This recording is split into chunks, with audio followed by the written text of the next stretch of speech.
Hey everyone, hope you all are doing well. Today we're going to be reading 2 Samuel 13, Ezra 9, and Ezekiel 36. Now let's pray before we get into the word. Dear Heavenly Father, thank you so much for giving us this day that we might spend with you and get to know you a little bit more. Thank you so much for all the blessings that you've poured out on us that we don't deserve and allowing us to be a part of your perfect purpose. Please open up our hearts and our minds to anything that you would have us to know in your word today. Put your Holy Spirit inside of us and guide us so that we might be more like you. Please forgive us of our sins and lead us away from temptation, that we might be more like you and glorify you in your kingdom. In Jesus' name we pray. Amen. All right, let's get started.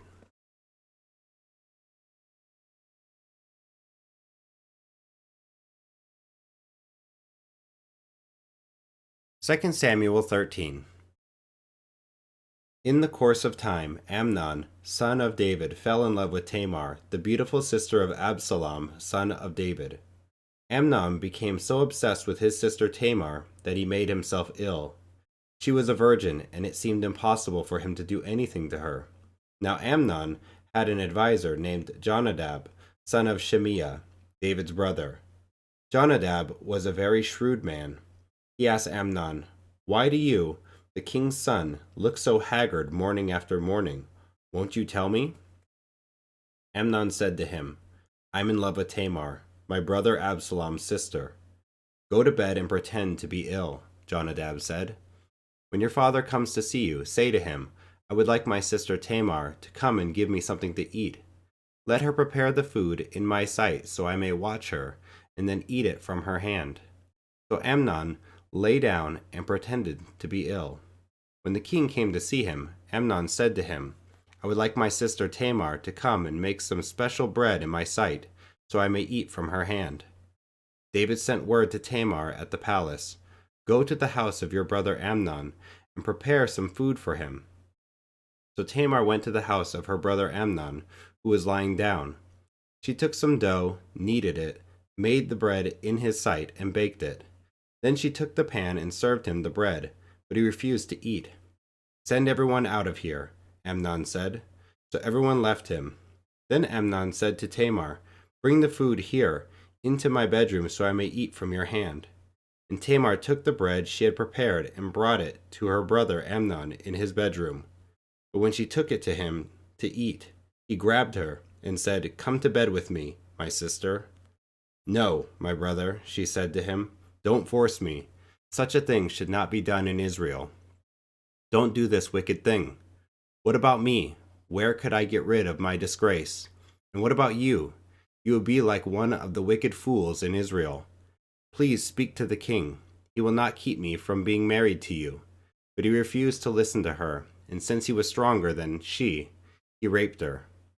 Then Amnon hated her with intense hatred.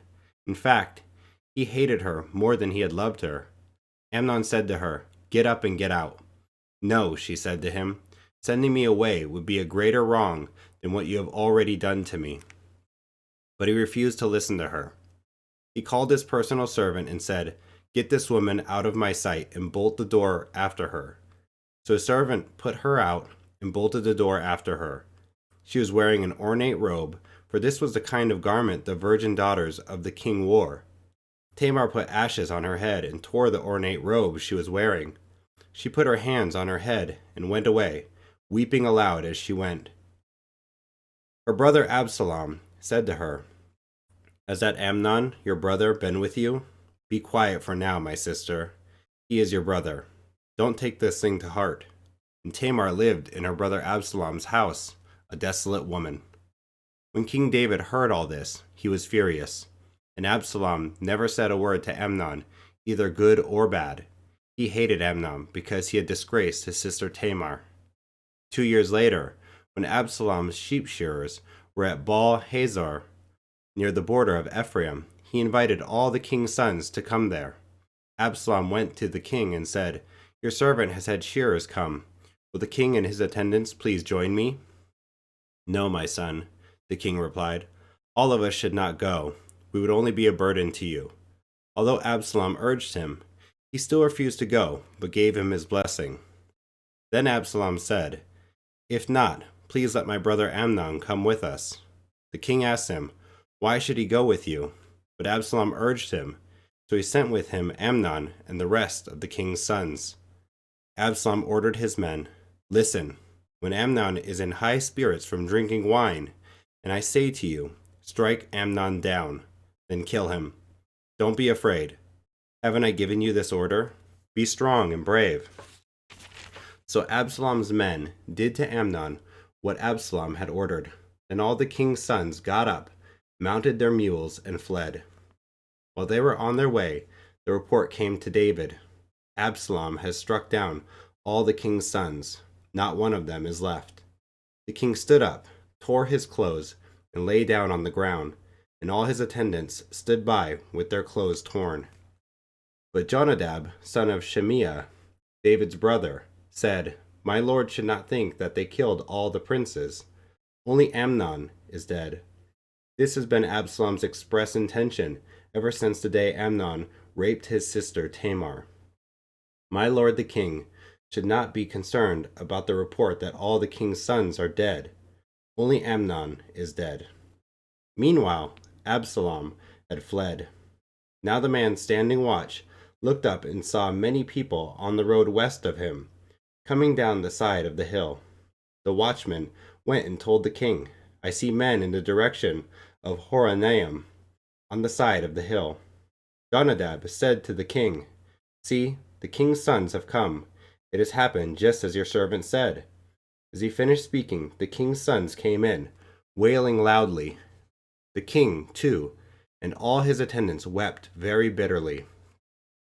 Absalom fled and went to Talmai, son of Ammihud, the king of Geshur. But King David mourned many days for his son.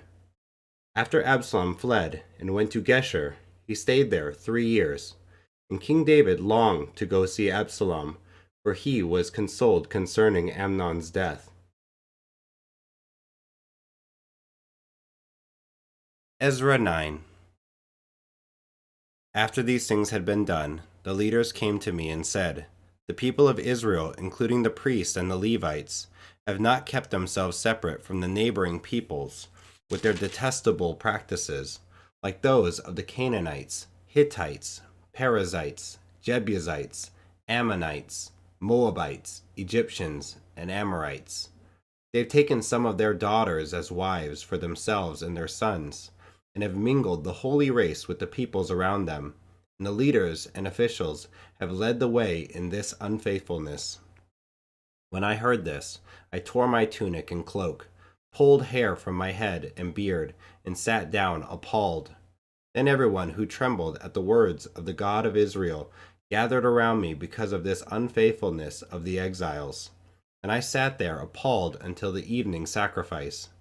Then, at the evening sacrifice, I rose from my self-abasement, with my tunic and cloak torn, and fell on my knees, with my hands spread out to the Lord my God, and prayed, "I am too ashamed and disgraced, my God, to lift up my face to you, because our sins are higher than our heads, and our guilt has reached to the heavens.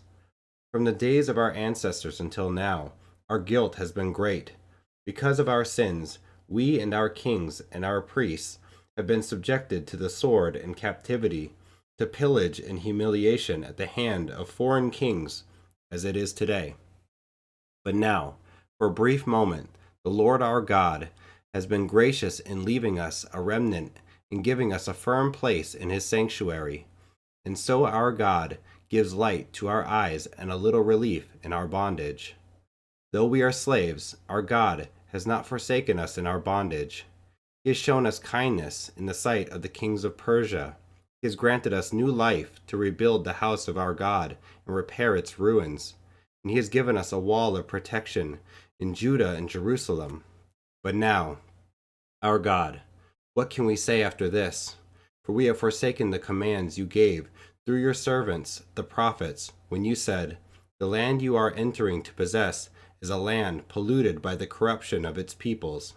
By their detestable practices, they have filled it with their impurity from one end to the other.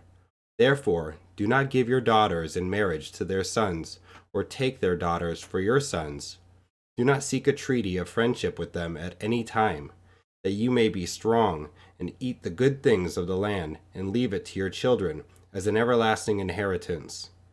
What has happened to us is a result of our evil deeds and our great guilt, and yet our God, you have punished us less than our sins deserved and have given us a remnant like this. Shall we then break your commands again and intermarry with the peoples who commit such detestable practices? Would you not be angry enough with us to destroy us, leaving us no remnant or survivor? Lord, the God of Israel, you are righteous. We are left this day as a remnant. Here we are before you in our guilt, though because of it not one of us can stand in your presence.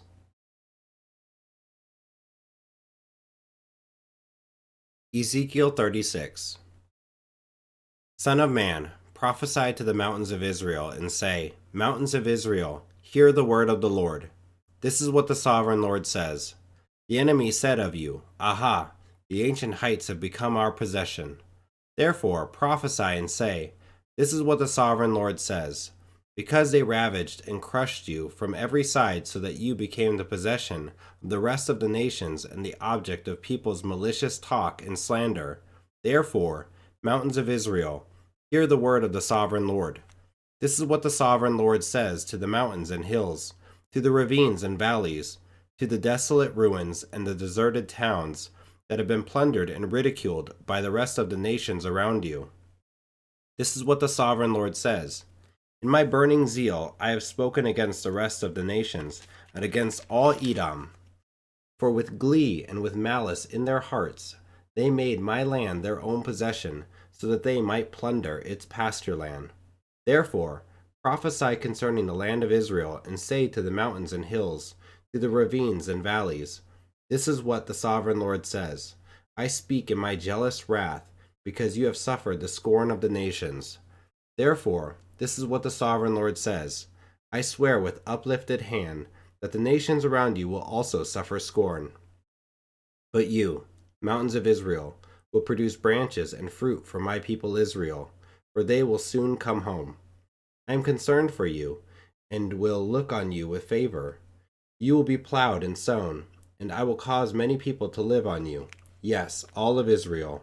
The towns will be inhabited, and the ruins rebuilt. I will increase the number of people and animals living on you, and they will be fruitful and become numerous. I will settle people on you, as in the past, and will make you prosper more than before. Then you will know that I am the Lord. I will cause people, my people Israel, to live on you. They will possess you, and you will be their inheritance. You will never again deprive them of their children. This is what the sovereign Lord says. Because some say to you, You devour people, and deprive your nation of its children. Therefore, you will no longer devour people or make your nation childless, declares the sovereign Lord. No longer will I make you hear the taunts of the nations, and no longer will you suffer the scorn of the peoples, or cause your nation to fall, declares the sovereign Lord. Again the word of the Lord came to me. Son of man, when the people of Israel were living in their own land, they defiled it by their conduct and their actions. Their conduct was like a woman's monthly uncleanness in my sight. So I poured out my wrath on them, because they had shed blood in the land, and because they had defiled it with their idols. I dispersed them among the nations, and they were scattered through the countries. I judged them according to their conduct and their actions. And wherever they went among the nations, they profaned my holy name. For it was said of them, These are the Lord's people, and yet they had to leave his land. I had concern for my holy name, which the people of Israel profaned among the nations where they had gone. Therefore say to the Israelites, This is what the sovereign Lord says. It is not for your sake, people of Israel, that I am going to do these things, but for the sake of my holy name, which you have profaned among the nations where you have gone. I will show the holiness of my great name, which has been profaned among the nations, the name you have profaned among them. Then the nations will know that I am the Lord, declares the sovereign Lord, when I am proved holy through you before their eyes. For I will take you out of the nations. I will gather you from all the countries and bring you back into your own land. I will sprinkle clean water on you, and you will be clean.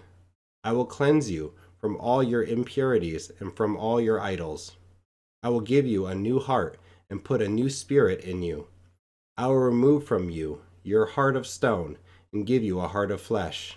And I will put my spirit in you and move you to follow my decrees and be careful to keep my laws.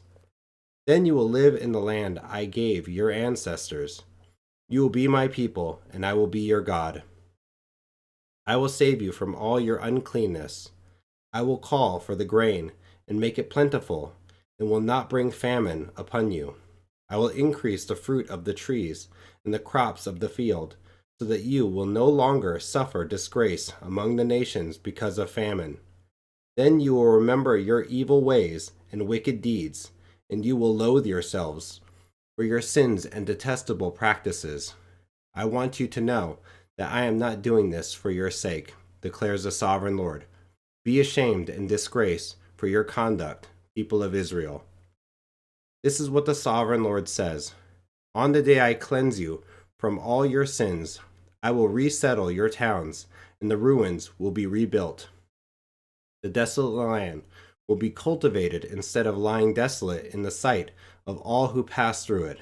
They will say, "This land that was laid waste has become like the Garden of Eden.